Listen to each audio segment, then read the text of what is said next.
का जो आज प्रोग्राम था वो हम लोग आज पॉलिटिकल पार्टी जो हम लोगों ने रजिस्टर्ड किया था 2024 में उसकी घोषणा करने के लिए आज हम लोग प्रेस क्लब आए थे।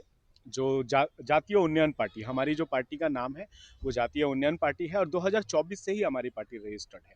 आप इलेक्शन कमीशन के वेबसाइट में जाकर देख सकते हैं कि पश्चिम बंगाल से सिर्फ एक ही पार्टी रजिस्टर्ड है जेयूपी के नाम से, वो है जातीय उन्नयन पार्टी और वही पार्टी हमारी है। यहाँ पे उपस्थित कौन कौन? जी, हमारे पार्टी के प्रेसिडेंट सैयद रूहुल अमीन साहब थे, टीएमसी से आए हुए। जो टीएमसी के माइनॉरिटी के स्टेट सेक्रेटरी फैसल अली साहब थे, ठीक है। और हमारे खुद की पार्टी के जनरल सेक्रेटरी विष्णु पदो पांडा साहब मौजूद थे, ठीक है। बदरुजा मास्टर थे और हमारे पूर्व मिदनापुर के स्पोक्स पर्सन सलीम साहब मौजूद थे और उनके साथ साथ हमारे 1000 से ज़्यादा कार्यकर्ता भी आए थे, जिन्होंने सुने। और वो आप लोगों ने खुद भी देखा होगा कि किस तरह से प्रेस क्लब के बाहर में कितना क्राउड हो गया था, जिसे संभालना थोड़ा मुश्किल हो रहा था हम लोगों के लिए, क्योंकि हम लोग सभी अंदर में व्यस्त थे, ठीक है। तो हम जिसने भी सुना वो हमारे यहाँ प्रेस क्लब में हमारा सहयोग देने के लिए आए थे। प्रेस कॉन्फ्रेंस किया 2026 में और इसमें आप लोग क्या करने वाले हैं? आपकी पार्टी जो है जी, क्या चुनाव लड़ेंगे सर, पॉलिटिकल पार्टी का ऐलान किया है तो चुनाव लड़ेंगे हम लोग। जी, फिलहाल हम लोग पूरी तरह से तैयार है 15 सीट पे चुनाव लड़ने के लिए, लेकिन चूंकि आज ही हम लोगों ने पार्टी लॉन्च किया है, लोग जुड़ेंगे और लोग जुड़ेंगे और सुटेबल लगेगा। और हम लोग अगर लगता है कि हम लोग किसी निर्णायक स्थिति में, हम लोग किसी 15 सीट के बाद अगर हम लोग निर्णायक स्थिति में हम लोग पहुंच सकते हैं या फिर वहां के जनता को अपनी बात मनवाने में हम कामयाब हो सकते हैं तो हमारी सीटें और बढ़ेगी। फिलहाल हम लोग 15 सीट पे डिटरमाइंड है हम लोग। अच्छा, जिस तरह से आप लोगों ने क्योंकि रूहुल अमीन साहब का एक पब्लिक इमेज है, क्योंकि वो ज़्यादा फैमिली से है, तो उनके जो फॉलोअर्स लोग हैं, हो सकता है कि ये जो आप लोग चुनाव लड़ रहे हैं इससे जो है माइनॉरिटी वोट जो है जो कि रूलिंग पार्टी को मिलती थी उससे जो हो सकता है कि उन लोगों को सीधा सीधी नुकसान पहुंचे। तो हो सकता है कि इससे जो है बीजेपी गेनर हो जाए। माइनॉरिटी वोट से किसको नुकसान पहुंचेगा?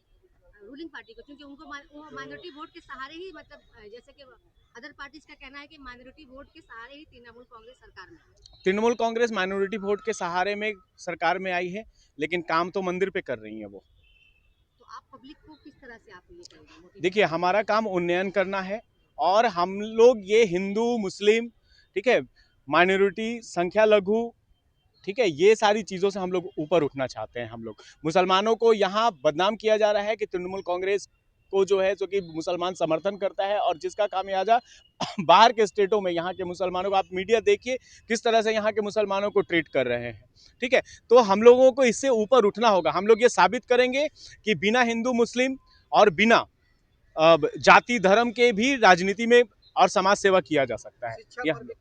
बिल्कुल हम लोग शिक्षा पे कार्य करेंगे और जो ज़्यादा ज़रूरत है, ठीक है।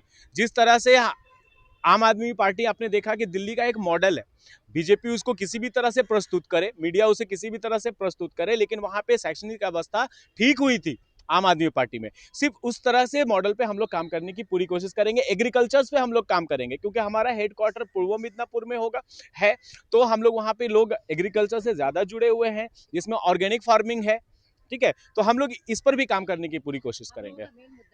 मेन मुद्दा हमारा उन्नयन है, हमारा बेरोजगारी है। और हमारी असेंबली में हमारे लोग अगर जीत करके जाते हैं तो हमारा यही आवाज होगा, असेंबली में अपनी आवाज को बुलंद करेंगे कि राज्य में ज्यादा से ज्यादा लोगों को रोजगार दिया जाए, जिसकी वजह से जो लोग बाहर जाते हैं बेरोजगारी से ग्रसित होकर के और वहां पे बंगला भाषी, मुस्लिम, ये वो बोल करके जो प्रताड़ित किया जा रहा है, इन सारी चीजों को जो है ध्यान में रखते हुए हम लोग आगे को बढ़ेंगे। देखिए, पुरानी बात हो गई कि हम बिजली की व्यवस्था करेंगे, हम पानी की व्यवस्था करेंगे, ये सब पुरानी बातें हो गई है। ये सारी व्यवस्थाएं हैं।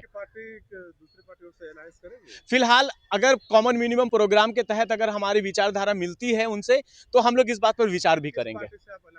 बीजेपी पार्टी छोड़ करके हम किसी के साथ भी हम अलायंस करने के लिए हम लोग जो है सो कि तैयार हैं, ठीक है।